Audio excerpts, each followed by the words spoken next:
गंगा पुत्र, गंगा पुत्र, गंगा पुत्र।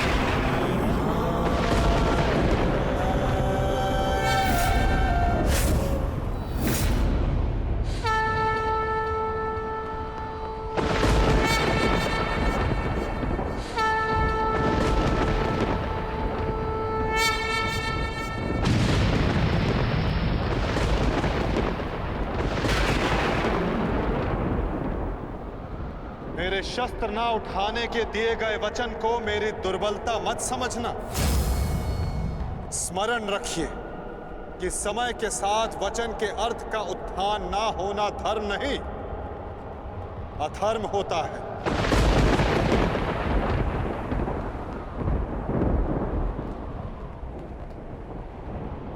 मैं केवल अपने कर्तव्य का पालन कर रहा हूं वासुदेव, और ऐसा करने से मुझे कोई नहीं रोक सकता। कोई भी नहीं।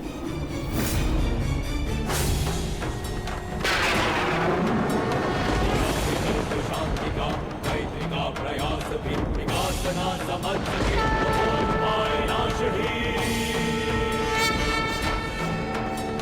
अबोध पे प्रहार से कर्ण रुद्र सब दानव का विनाश भी।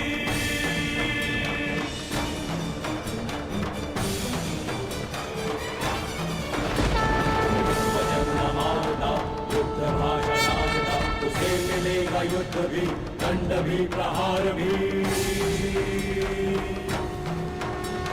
दम कटेगा पाप का, नाश होगा नीच का, दमन करेंगे वासुदेव उसका अहंकार भी। चक्र के प्रहार से अग्नि कृष्ण की करेगी पाप का दलन। पाप से गति धरा ताहि मां पुकारती, ईश द्वार का अपना प्राण मांगती। सुंदरा को देंगे त्राण, रच के एक नौ विधान, भूमिशाई करके पाप को रचेगी आरती।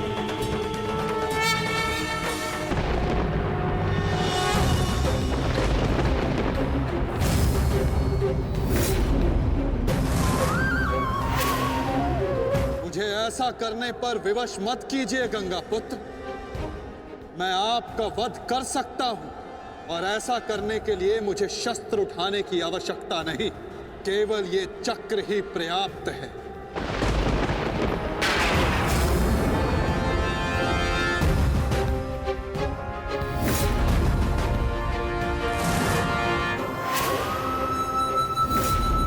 गंगा पुत्र देवव्रत, मैं इस समय ना मनुष्य वासुदेव हूं, ना ही मैं यदुवंशी कृष्ण हूं। मैं इस समय केवल गुरु श्रेष्ठ हूं। मैं ही सत्य हूं, मैं ही ज्ञान और मैं ही न्याय हूं गंगा पुत्र। इस महायुद्ध का आवाहन और इस युद्ध में आपकी उपस्थिति मेरे निर्णय से है गंगा पुत्र। आपका जीवन मेरे निर्णय, मेरी इच्छा से था, और अब आपकी मृत्यु मेरे अधीन है।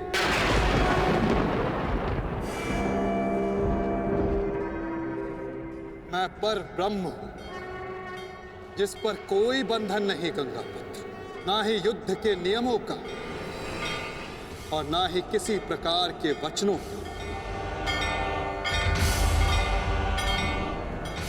आपके अंत के लिए शस्त्र ना उठाने की प्रतिज्ञा को तोड़कर मैं आपका वध करूंगा गंगा पुत्र।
धर्म स्थापना के मार्ग पर आगे बढ़िए वासुदेव।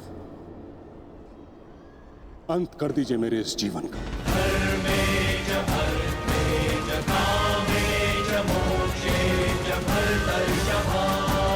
मैं स्वयं को आपको समर्पित करता हूं।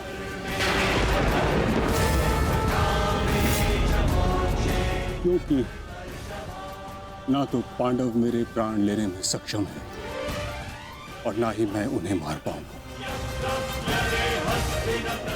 मैंने सदैव धर्म का पालन किया, कभी अधर्म नहीं किया। यदि कोई अधर्म हुआ तो केवल ये कि मैंने आपको प्रतिज्ञा तोड़ने पर विवश किया। यदि आपको ऐसा लगता है कि आपने कोई अधर्म नहीं किया तो यह आपकी सबसे बड़ी भूल है गंगा पुत्र। अवश्य आपने सदैव धर्म का पालन किया गंगा पुत्र, किंतु केवल अपने लिए, अपने वचनों के लिए। और यही आपका सबसे बड़ा अधर्म है। क्योंकि जिसके पास शक्ति हो उसे स्वयं के लिए नहीं, संसार के लिए उत्तरदायी होना चाहिए, और जो आप नहीं हो पाए गंगा पुत्र।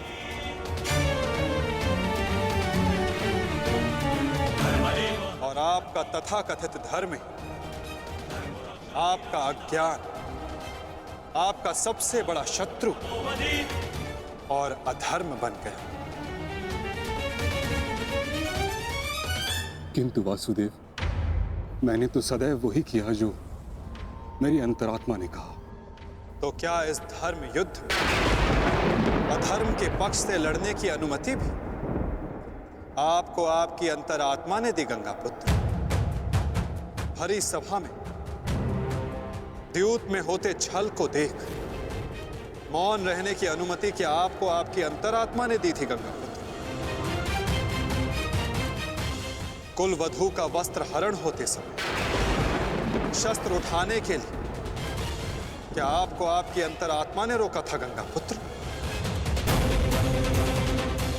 हस्तिनापुर की सुरक्षा के लिए आपने इतिहास की सबसे भीषण प्रतिज्ञा ली गंगा पुत्र, परंतु आप हस्तिनापुर का अर्थ ही अनुचित समझ बैठे। आपने सिंहासन को हस्तिनापुर समझ लिया। और देखिए, उसी भूल का, उसी अधर्म का परिणाम है ये महाविनाश गंगा पुत्र। आपने हस्तिनापुर के सिंहासन का त्याग नहीं, आपने संसार के प्रति अपने कर्तव्यों का त्याग किया था गंगा पुत्र, और यही आपका सबसे बड़ा अधर्म था।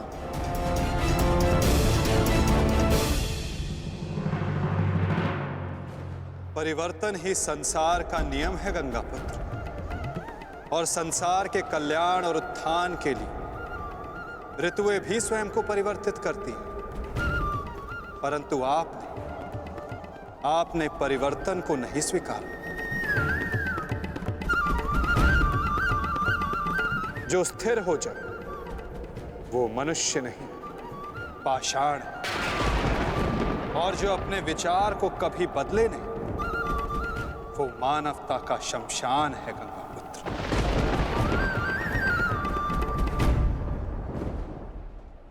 अपने कर्म के प्रति सजग ना रहना सबसे बड़ा अधर्म होता जो आपने किया गंगा पुत्र, और यही इस महायुद्ध, इस महाभारत के होने का कारण बना।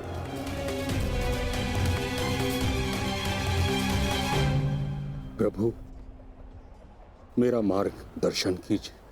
आपका कर्तव्य यह है गंगा पुत्र कि आप अपने शस्त्र को त्याग कर, अपने जीवन का बलिदान देकर इस अधर्म को रोकें।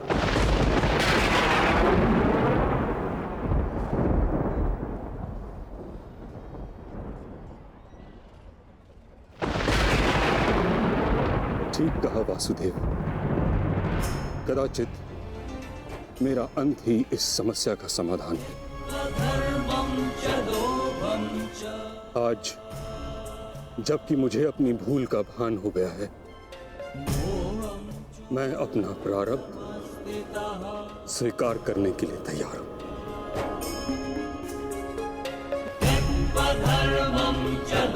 चक्र का संधान कीजिए वासुदेव, और मुझे मृत्यु का सौभाग्य देने की कृपा कीजिए।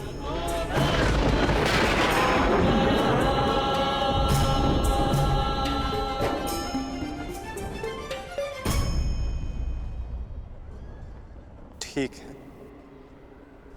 यदि आपकी इच्छा ये मृत्यु पाने की है तो मैं अपनी प्रतिज्ञा को तोड़कर तुम्हें मुक्त करता हूं गंगा पुत्र।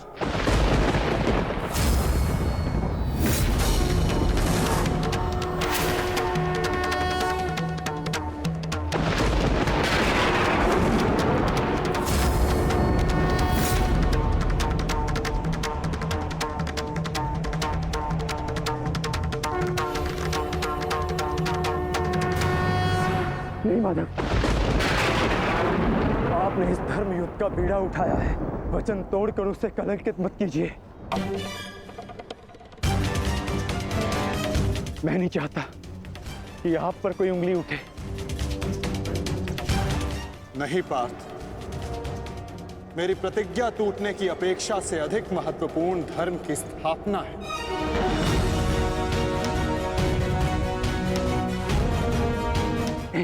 नहीं माता, नहीं।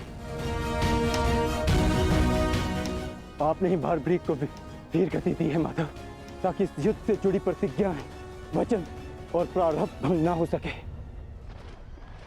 तो क्या आप स्वयं इसे तोड़ देंगे?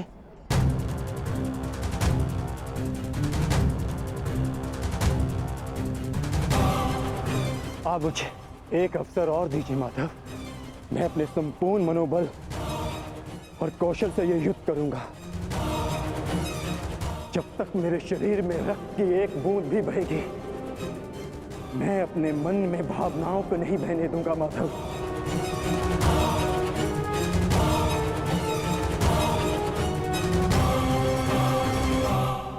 मैं पितामह का अंत करूंगा, अंत करूंगा, अंत करूंगा, अंत करूंगा।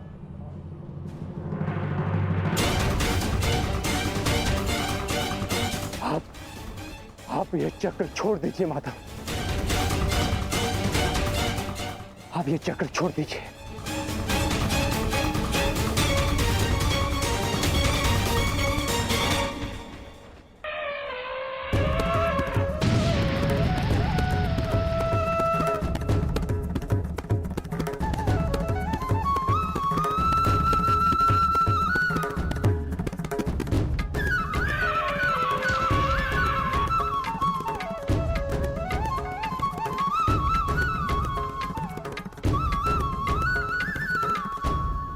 उठो पार्थ।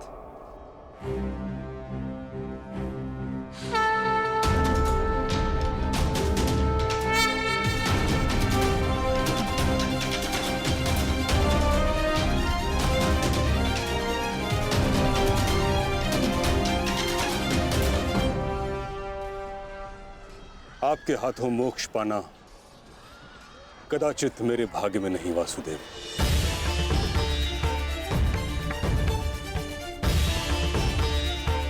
नहीं गंगा पुत्र, आपका वध करना मेरा प्रारब्ध ही नहीं था, अर्जुन का प्रारब्ध है। और मैंने ये चक्र संधान केवल इसलिए किया ताकि मैं अर्जुन को दिखा सकूं कि आपका भी वध करना असंभव नहीं।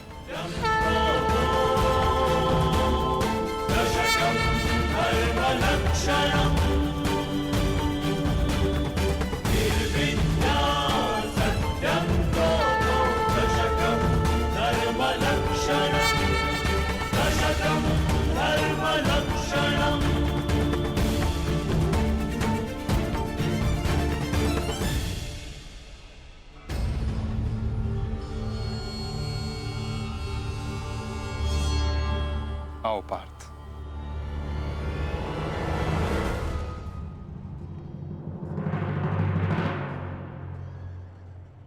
पुत्र अर्जुन,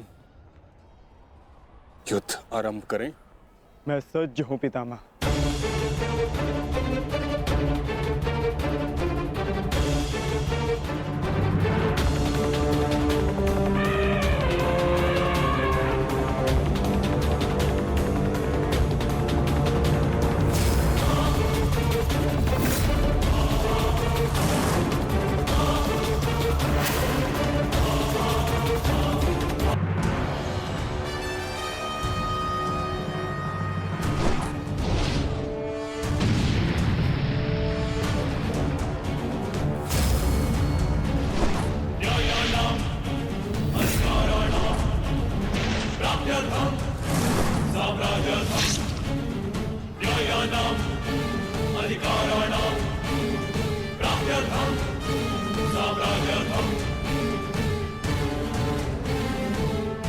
अद्भुत पुत्र अर्जुन, कर्म पथ पर तुम्हें भावनाओं से ऊपर उठते हुए देख प्रसन्नता हुई।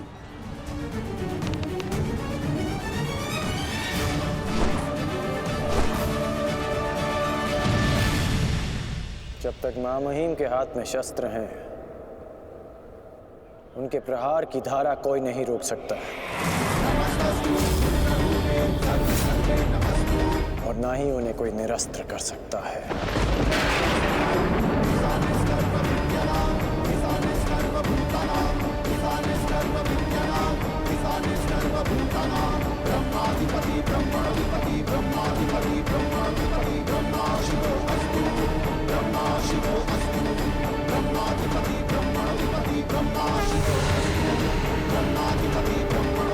तुम्हारी तपस्या सफल हो गई बालिका।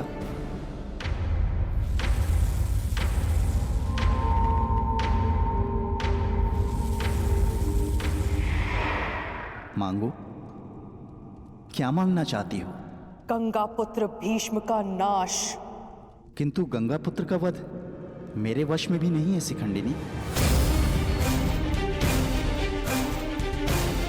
परंतु अपने जीवन का अंत तो मेरे वश में है ना। 2 बार मैं अपना जीवन त्याग कर चुकी हूं। इस बार भी मैं फिर जन्म लूंगी और अगले जन्म में भीष्म का अंत करने आऊंगी।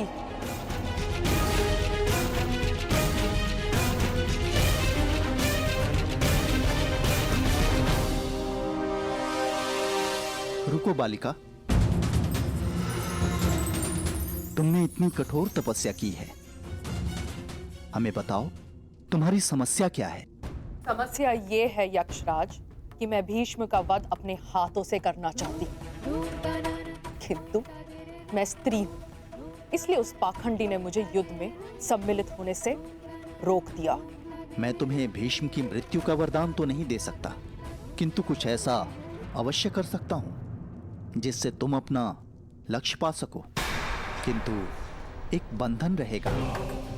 मेरे लिए केवल भीष्म की मृत्यु महत्व रखती है और कुछ नहीं। हाँ कहने से पूर्व मेरी पूरी बात सुनो बालिका, उसके पश्चात निर्णय लेना।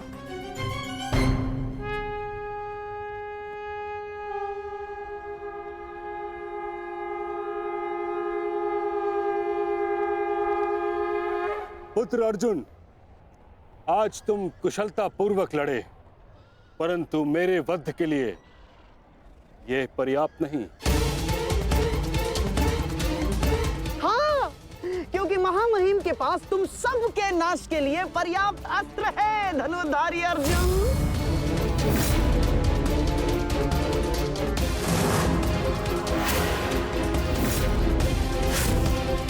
शीघ्र तुम सब इस संसार का त्याग करोगे और आप वासुदेव, आप तो इन सब के मार्गदर्शक है ना, तो बताइए आपके पास महामहिम के कौशल का कोई तोड़ है?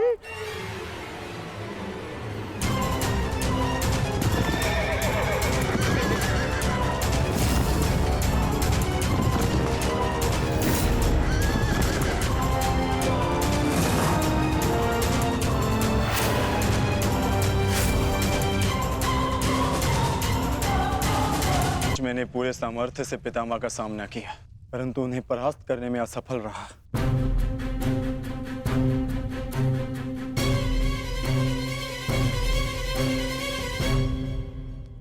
हर योद्धा के उत्तर के लिए कोई ना कोई और योद्धा होता है।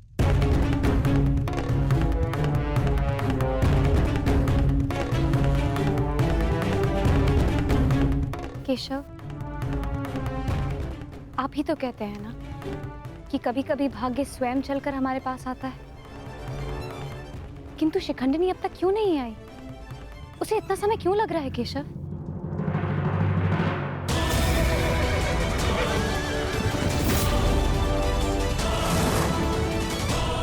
हम उन्हीं की प्रतीक्षा कर रहे हैं पांचाली। कि शिखंडिनी अपनी तपस्या में असफल हुई तो पितामह हमारी सेना का अंत कर देंगे और हमारे पास केवल और केवल 2 अक्षणीय सेना शेष है। अरे तो क्या करें? कुछ तो करना ही होगा, अन्यथा हम इस युद्ध में पराजित हो जाएंगे।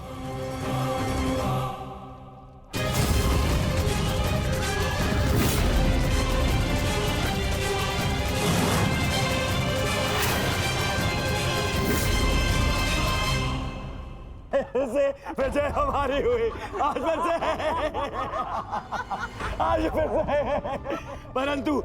परंतु सबसे अधिक प्रसन्नता मुझे तब होती है जब वो धनुर्धारी अर्जुन के मुख पर मैं भय देखता हूँ। केवल 2 अक्षुणी सेना शेष बची है उन पांडवों के पास, और शीघ्र ही वो 2 अक्षुणी सेना भी समाप्त हो जाएगी। अंत हो जाएगा उनकी सेना का और उन पांडवों का। अवश्य अंत होगा, नाश होगा, क्यों नहीं होगा? परंतु खेद है अंगराज, आप इस युद्ध में लड़ नहीं पाएंगे, क्योंकि महामहिम जिस वेग से पांडवों की सेना को नष्ट कर रहे हैं, उससे तो ऐसा प्रतीत होता है कि ये युद्ध कल ही